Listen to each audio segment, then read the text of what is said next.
All right. Good morning, everyone. This is Lori Delk with the Nashville Networking Business Luncheon. So we do these every single Friday live right here on Zoom in the Nashville area, although anyone is welcome to join. And we always have a 10-minute speaker who talks to us about different tips, tricks, ideas, things that can help us both in our personal as well as our business life.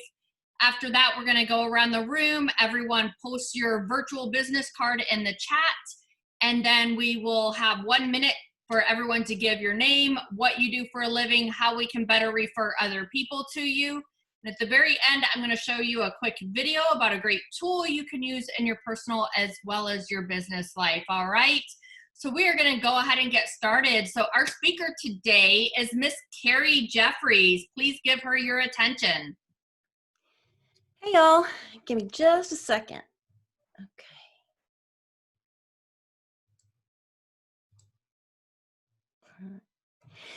So, how do you make decisions in difficult times and keep your sanity? So here's the problem. The problem is there's so much worry and stress and wondering what to do when, or even how to decide what's best for your business. And you've got everybody shouting at you. So many people are yelling like, hustle harder, work longer, do this, do that, shift here, pivot there, change that. Why that doesn't work? Well, because you're constantly changing directions. You're shifting back and forth, and it's costing you time and energy and money and resources. And at the end of the day, your sanity, because all you end up with is more confusion and more chaos. So I had a client a while back, long before this, that was sort of stuck in this, I call it the do loop. It's like a computer that's just stuck in a do loop, stuck in that idea trap.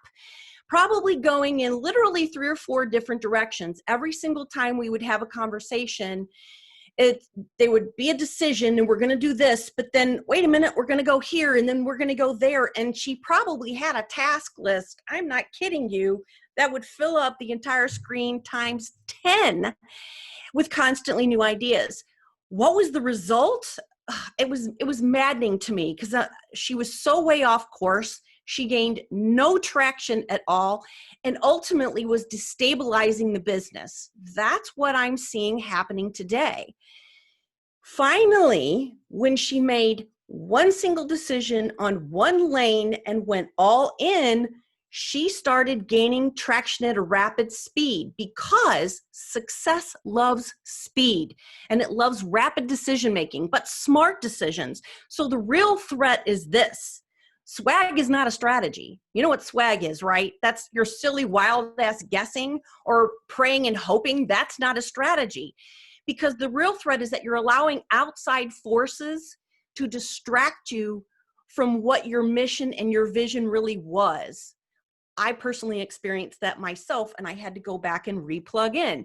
2, you are making radical shifts without any clear vision or guideline. And then you're taking action and deciding in a vacuum. That's the problem with most of this, is that people are making decisions in a vacuum. And what I mean by that is this: there's no framework, there's no guideline, there's just that silly wild ass guess. And 4, all it ends up doing, just like with the client, was it complicates and confuses it more. So you're thinking, okay, well, what's actually an alternative? What's the difference? The difference is this. I call it the DEA rule. I know, not that DEA, but it's the DEA rule. Think about this. You're going to decide, execute, and adjust. That's what we're shooting for. But how do we get to that decision? Well, there's a couple of things you can do, and we don't have time to do everything today. We're going to talk about one simple one that is one of my favorites, and that is this. I call it the opportunity matrix. So if you're taking notes, draw out this little box, draw a plus in the middle so that you have 4 quadrants. There are 4 quadrants to this. At the top, I want you to put ROI, and I want you to put an arrow up to it. On the side, I want you to put effort and put an arrow to that. This is high for ROI. This is high for effort. You're going to write in the 4 boxes just like this: sweet spot, limit, skip, and automate.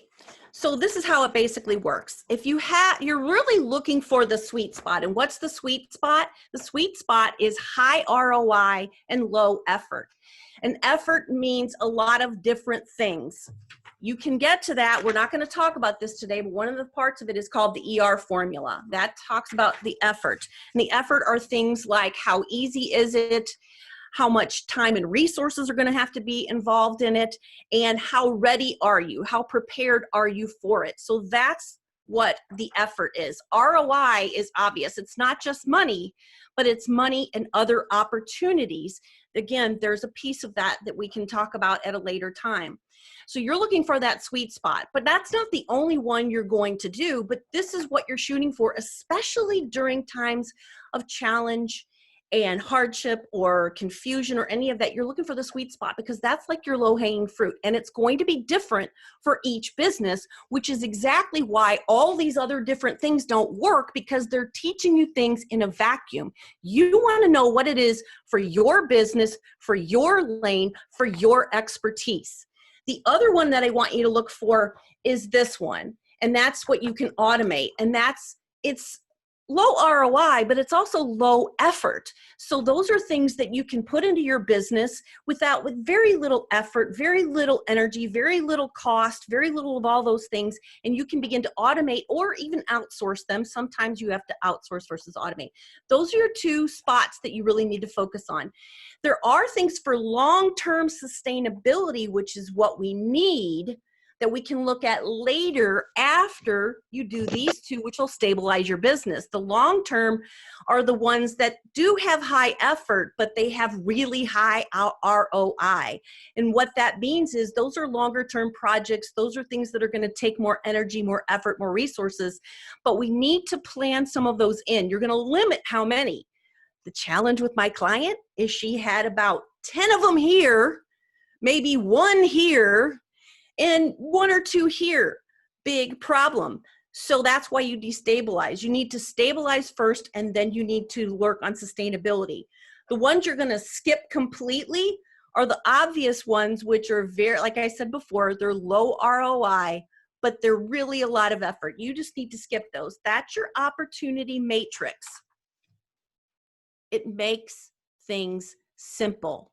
And that's really what is going to drive your business forward, is simplifying and creating simple formulas and frameworks that you can follow that are proven to work every single time. Because remember this, success loves speed, and rapid, smart decisions will equal big results. And that's what you're shooting for, are these big results.